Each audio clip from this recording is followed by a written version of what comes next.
Hello, everyone who's not here yet. Okay, figuring this out here.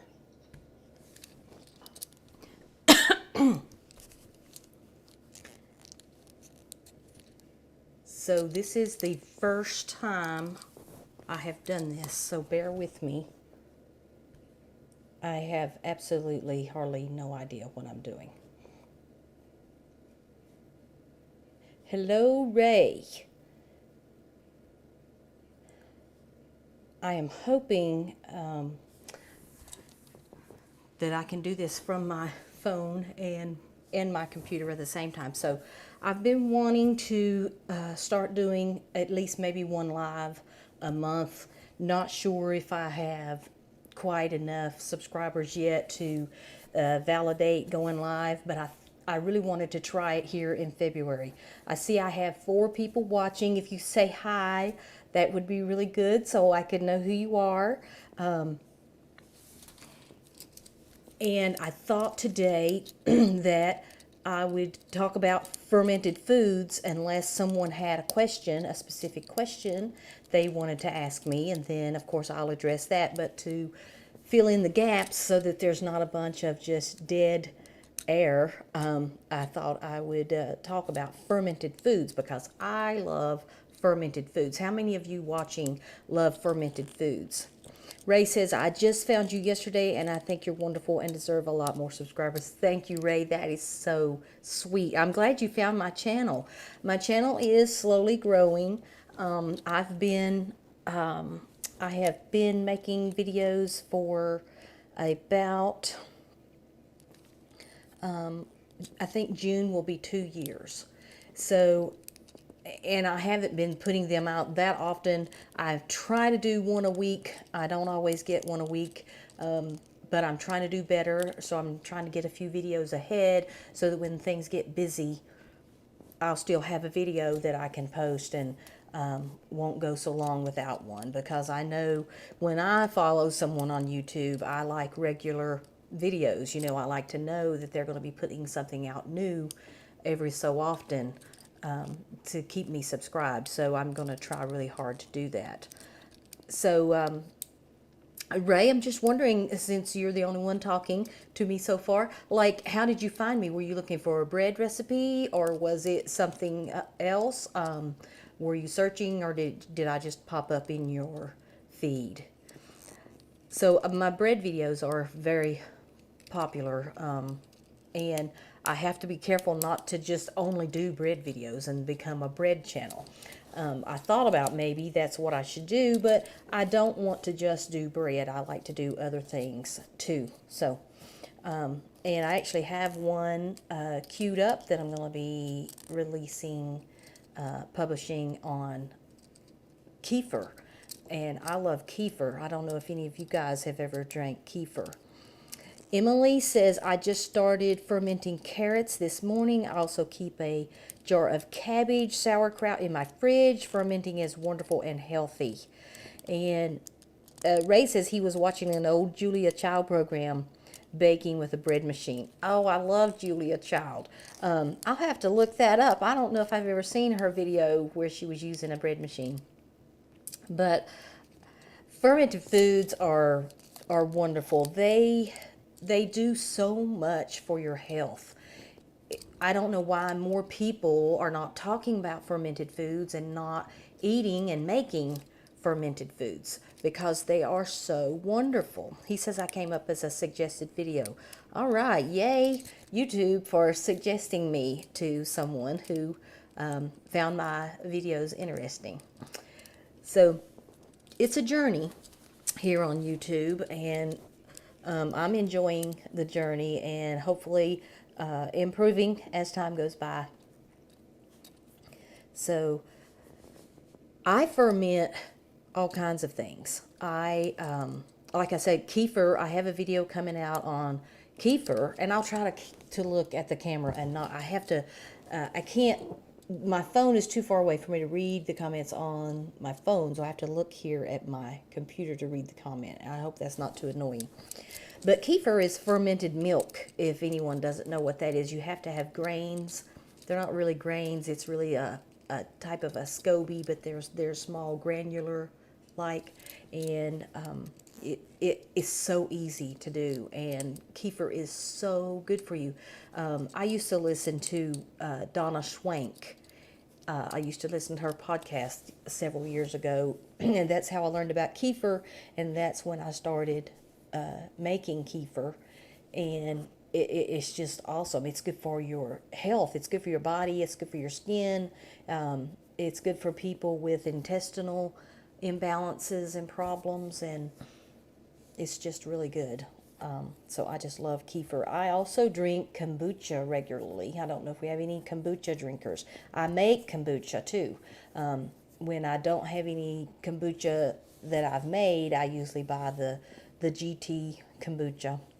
It's delicious, and but it's expensive. It's like $4, almost four, like $3.98 a bottle, and I could probably drink easily 2 bottles a day.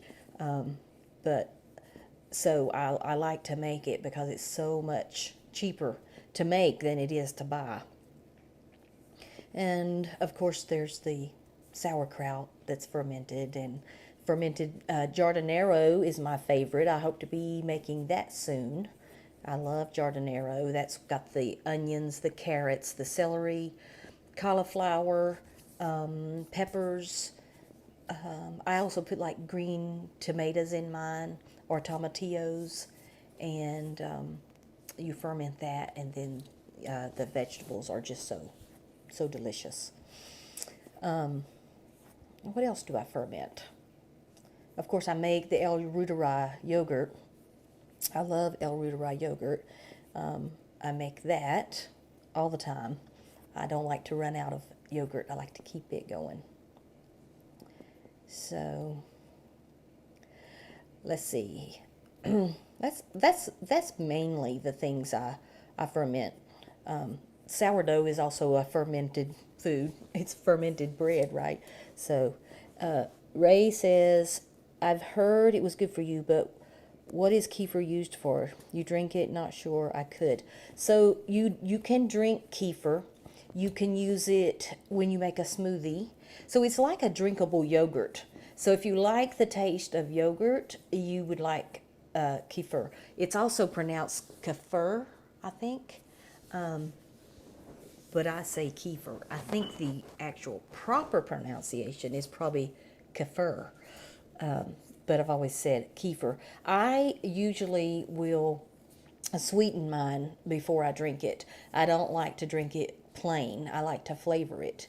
But like honey, it's really delicious if you put some honey in it. People do second fermentations, so they'll make the kefir and then they'll take the kefir after it's made and put some fruit in it and put it in the refrigerator and let it ferment again, because it will continue to ferment in the refrigerator, and that makes it taste sweeter and have a flavor. So if you like flavored yogurt, then you would probably like that. I also like it. Now this is a really country thing. I don't know where you guys are from. If you want to shout out where you're from, that would be great. I'm in Kentucky, but I like to take cornbread. When I was growing up, we called it milk and bread. So you take cornbread, you put it in a bowl, and you put milk on it. A lot of people use buttermilk, and then some people use what they called sweet milk, which is just regular milk. Put some salt and pepper. You can cut up an onion in it if you really want to go for that savory flavor. But I like to have cornbread and milk and make half of my milk kefir. And that is so delicious. I mean, I could just eat that all the time. It's probably not very low cal though. So, but it's delicious. If I'm eating cereal, I'll put kefir in my cereal milk. Any kind of dip you make, you can add a little kefir to it. It really doesn't take a lot. You don't have to take in a lot of it to get the benefits from it. Emily is in Tennessee. She was born in Kentucky, raised on milk and cornbread. Yes, it once you've had it, you love it. People who've never had it probably think it sounds a little weird, but it's really, really good. When I was growing up, milk and bread milk and cornbread, that was a snack that you had. You didn't go to the kitchen and get a bowl of cereal or, the pre-processed snacks that you have. You always had leftover cornbread and milk, and that was a snack a lot of times at night that you would have is milk and bread. And I was born down in the tip of the boot of Virginia, Buchanan County. Well, I wasn't born in Buchanan County. I was actually born in Massachusetts, but my parents moved from there when I was just a few weeks old.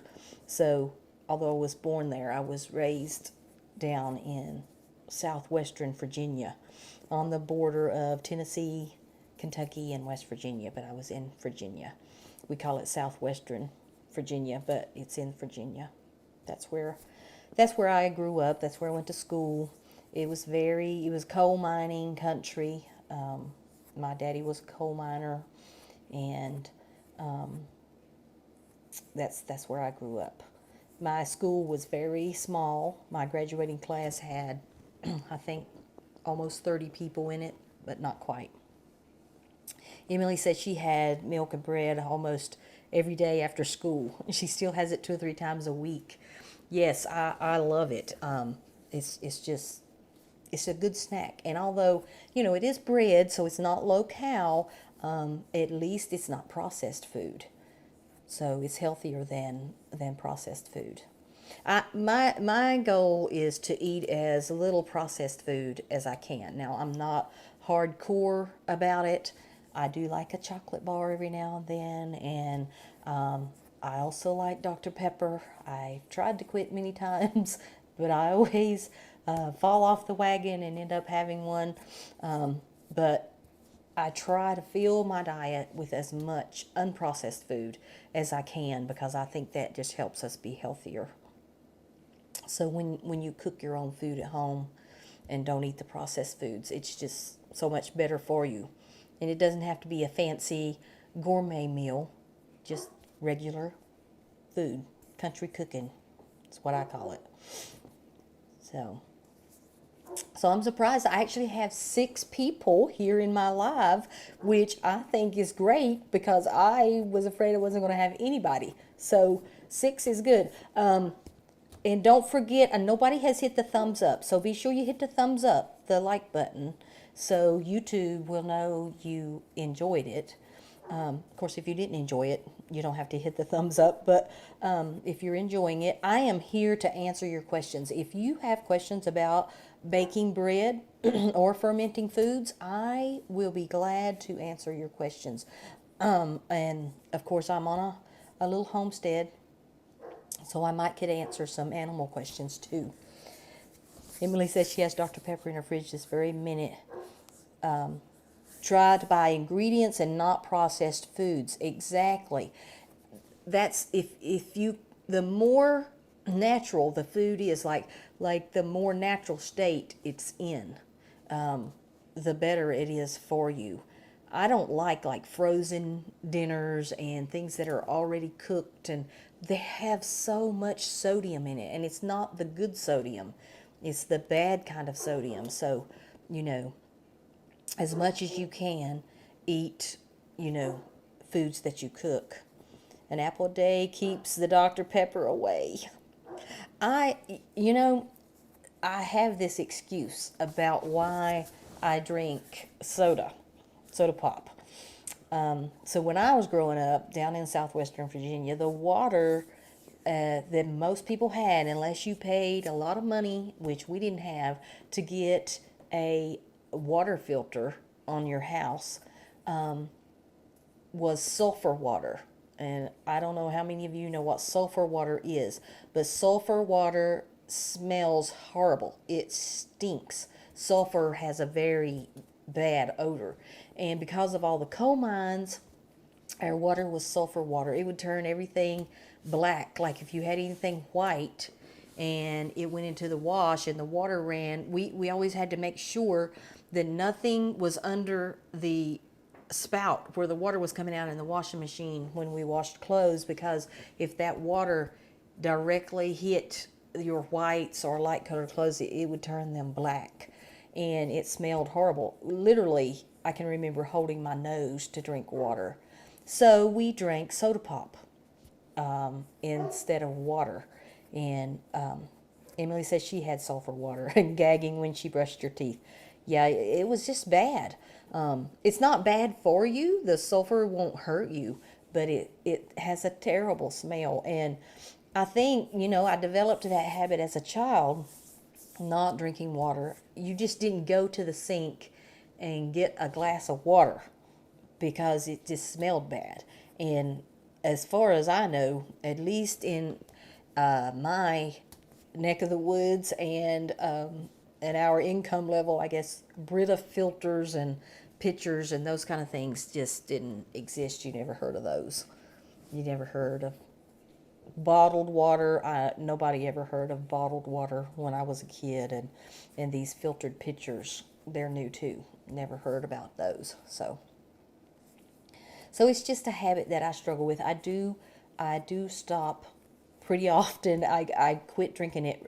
Usually what happens is I will stop drinking soda pop, and I'll do really good for like a month or so, and then I'll take a headache.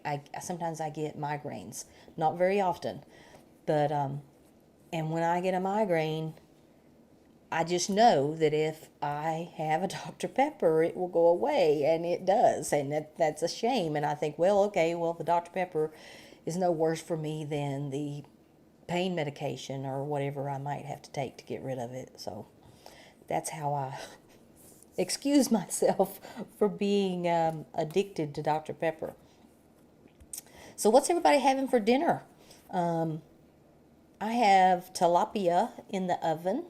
We're going to have tilapia tonight. I'll probably make a baked potato to go with it, and maybe some green beans or greens, something green.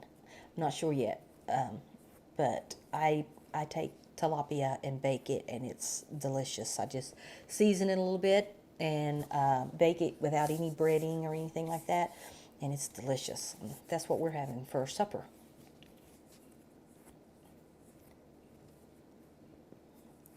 Okay, so I don't have any other questions. Nobody has any questions? I'd be glad to answer questions. Are any of you planting gardens? So I'm getting ready for spring. I can't wait. So it's time to actually start some seeds. Emily says, I bought a rotisserie chicken. I made some homemade dressing and mashed potatoes. Oh, that sounds delicious. I love a rotisserie chicken. We do that quite often. And usually, because it's just me and my husband and my daughter, my teenage daughter, and so we don't usually, unless it's a really small chicken, we don't usually eat all of the chicken, and so I get at least 2 meals out of a rotisserie chicken. The next day I'll usually make either a chicken casserole or dumplings or soup or something on what's left over. Wings and vegetables. I love wings too. Ray says he'd like to start fermenting cabbage for health. Can you give beginner information for me? I actually have a video on sauerkraut, and that's fermented cabbage.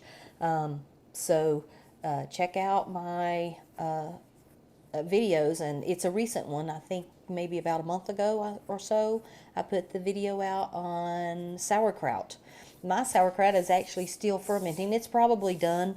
My house is pretty cool, so it takes a while for things to ferment, but I love sauerkraut, and I'm going to have a hard time not depleting the juice from it before we get the sauerkraut eat.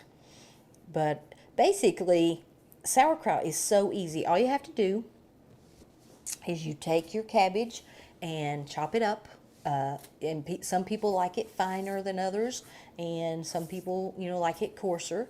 And you put it in a big bowl and salt it.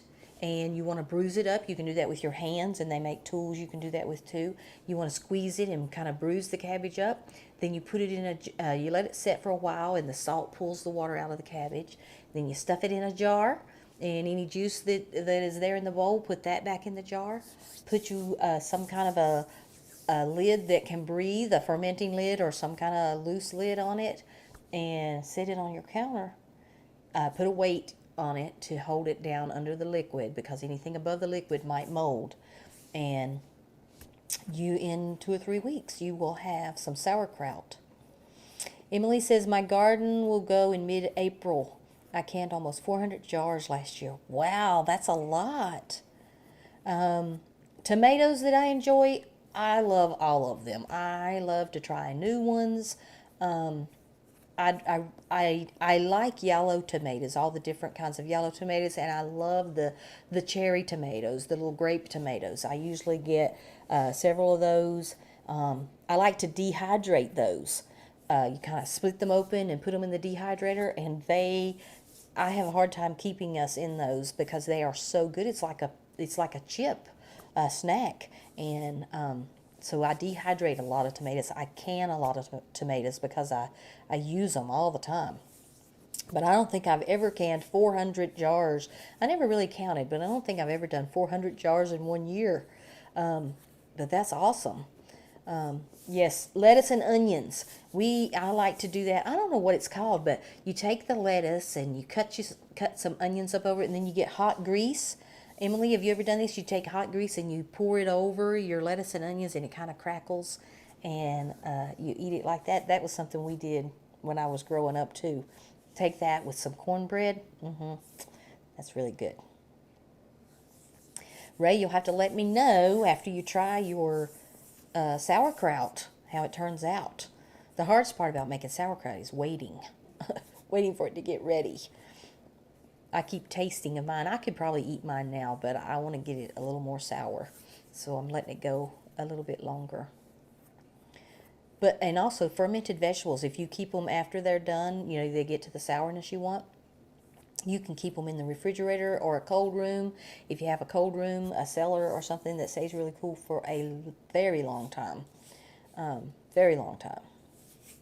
So it's exciting times. I have a lot going. I made bread today, and I made the kefir video today, and trying to do this live today. So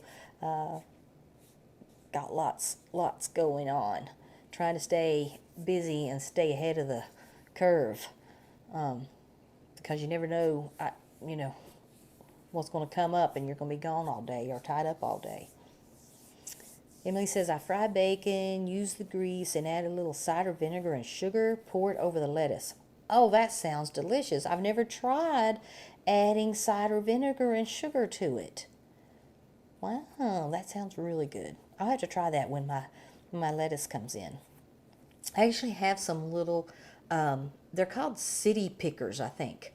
My husband got them on clearance, very, very cheap. And so I have 3 of them. They're these little containers that you can grow things in. And I'm going to put 1 or 2 on the back porch, and I'm going to put me some lettuce. And I already have my peas sprouted that I'm going to put in it, and have some early vegetables, because we don't, here where I live, you don't normally plant your outdoor garden until after like May the 10th, because we never know if we're going to have more snow or frost before then. But you can, you can do some things earlier than that, but then you may end up having to cover it up if the weather turns off cold. But I love the little snow peas, the little sugar peas. I love those. And they don't do good once the weather gets hot. So you got to plant those early. Yep. And let's see. We've been on for 24 minutes. I'll try to go a little longer. But, I don't want to bore anybody. But I'll try to go a little bit longer.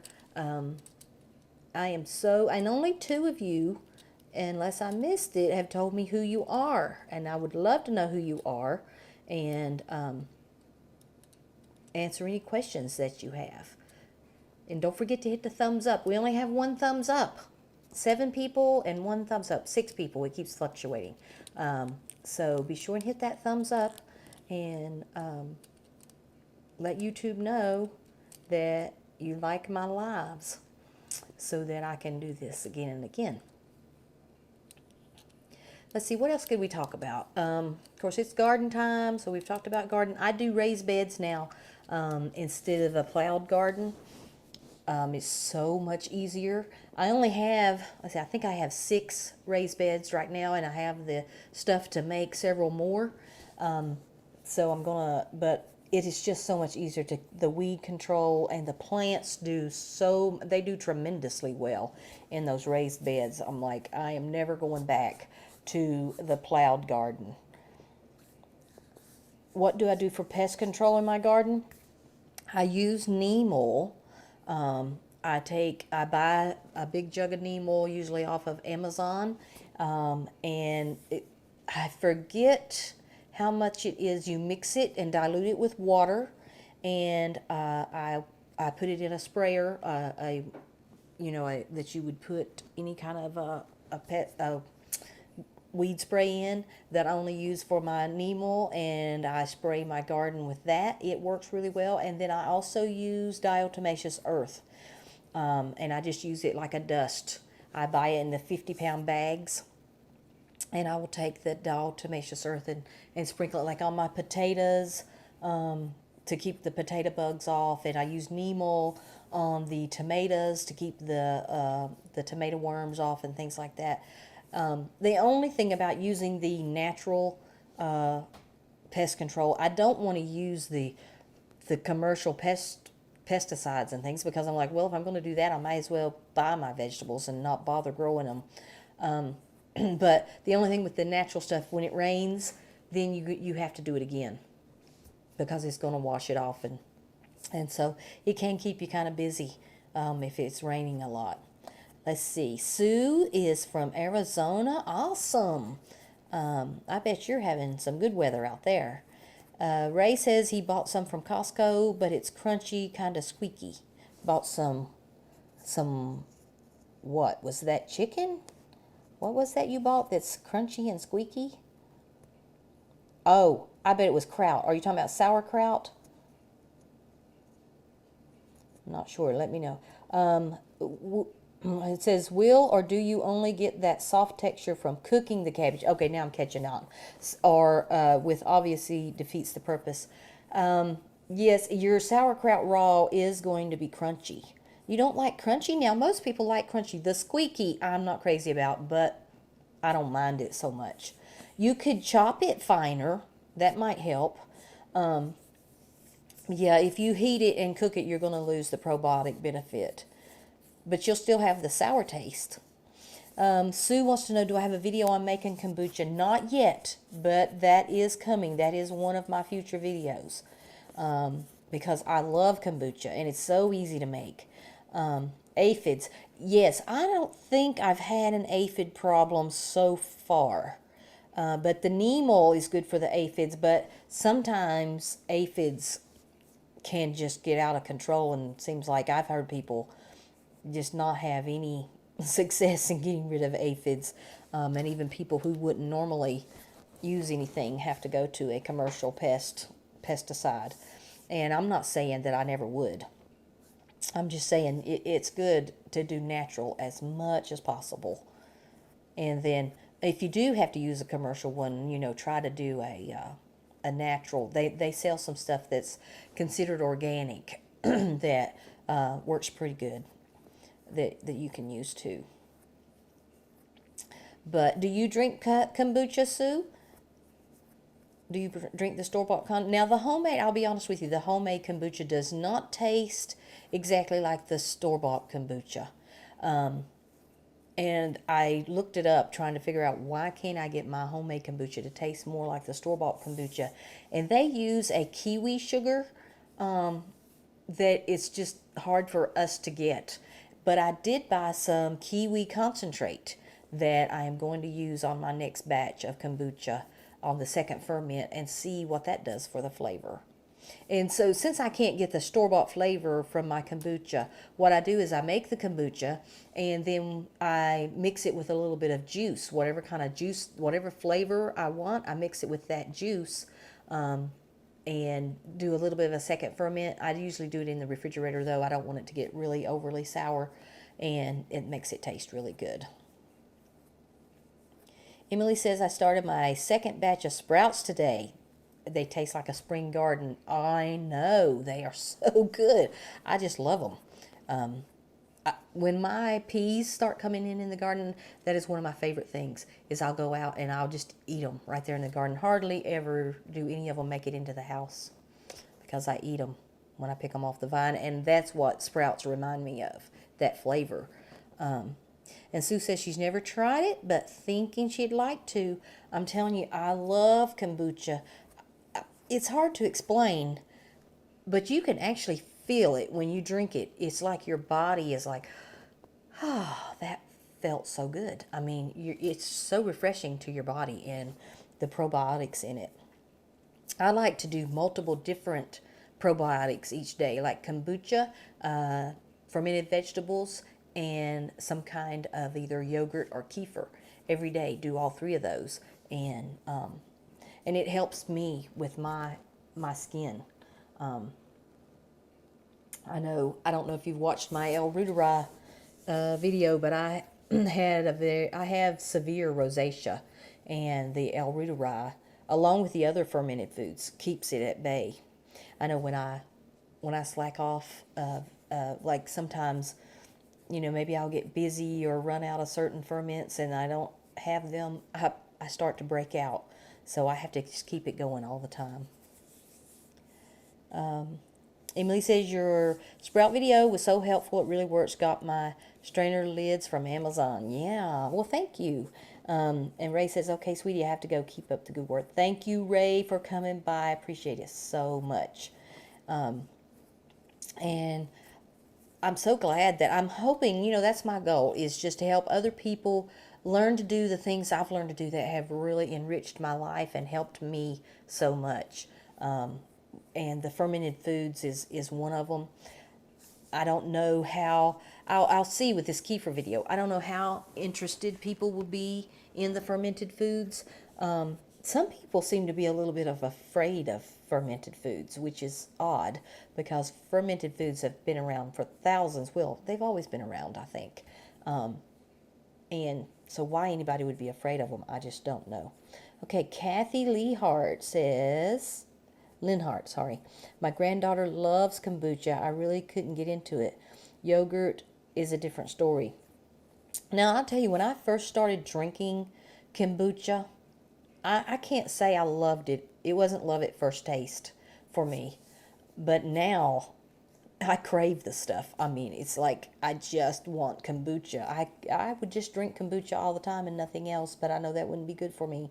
But once it's like, I don't know if you know much about your microbiome, but once you start feeding your microbiome these probiotics, those bacteria start to develop colonies in your gut, and those colonies will actually cause you to crave the foods that will feed them. It's a very interesting study if you ever get into that. But so once you start eating fermented foods, if you like yogurt, for instance, and you eat a lot of yogurt, then your body's going to crave that. So Kathy says, my surgeon recommended it before surgery. Very well, kudos to him, because a lot of doctors won't recommend anything natural. But that's another thing about fermented foods. They help your body heal.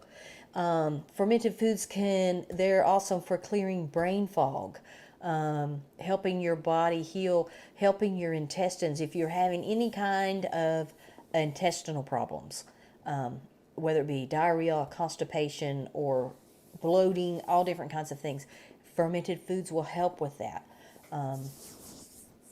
Most people can tolerate fermented foods. You don't want to go overboard. If you've never done fermented foods, start out slow.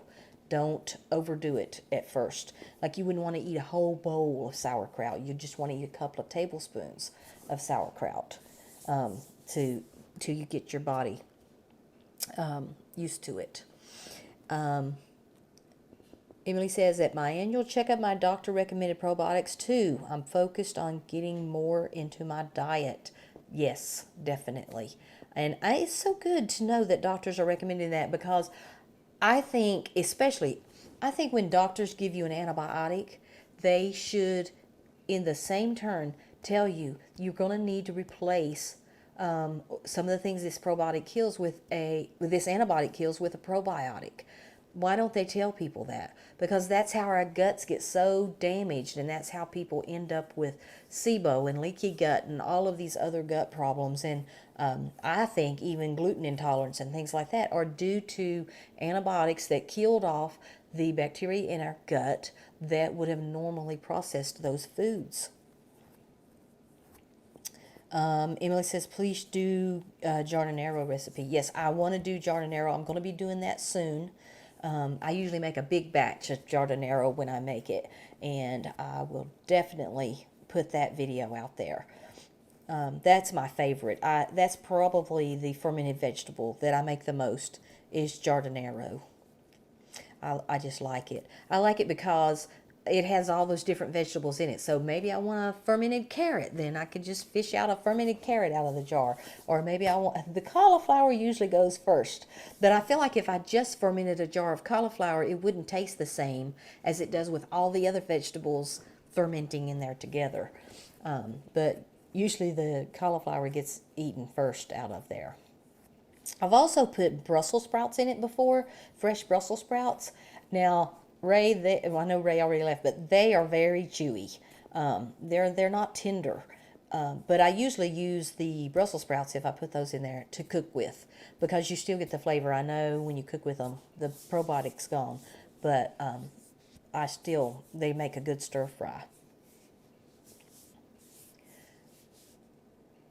Okay. Let's see, how long have we been going? I'm trying to see my phone. 37 minutes. So we're probably going to wrap it up here in just maybe 2 or 3 minutes. I'm going to wrap it up. I want to thank each one of you for joining me, and especially you guys who let me know you're here. Thank you so much. I would like to do this about once a month. Emily says she buys giardiniera occasionally, but it's so expensive. It is, and everything in the store is getting so expensive, and that's why we need to learn to make this stuff ourselves.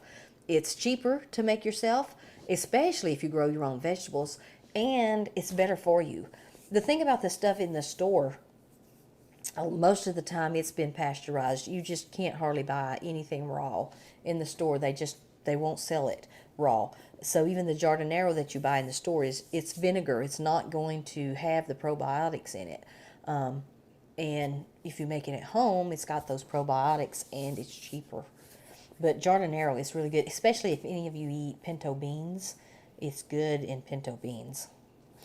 Sue says she's enjoyed the live chat, but she has to get the bread in the machine. All right, Sue. Good. Make that bread. I love bread. I made a loaf today. I have a new recipe, by the way, that I am going to be doing a video on soon.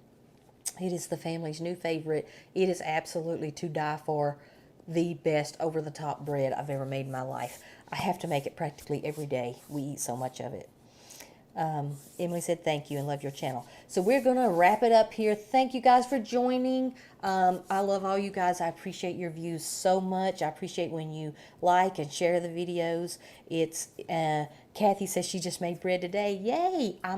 We should start a club, a bread making club. It could be my channel. That could be the bread making club. Thank you, Sue, and just thank all of you for coming. I love you all so much. I look forward to getting the videos out there. I look forward to all the comments and answering all the questions. And I have really enjoyed this live. I hope you enjoyed it, and hope you'll join me next time. I'll try to give a little more warning next time. I just gave like a 30-minute warning this time because I wasn't sure I was going to do it or not. Thank you guys so much, and I will see you next time. Bye-bye. Now I have to come over here and turn it off on my phone. I'm not even sure how to do that.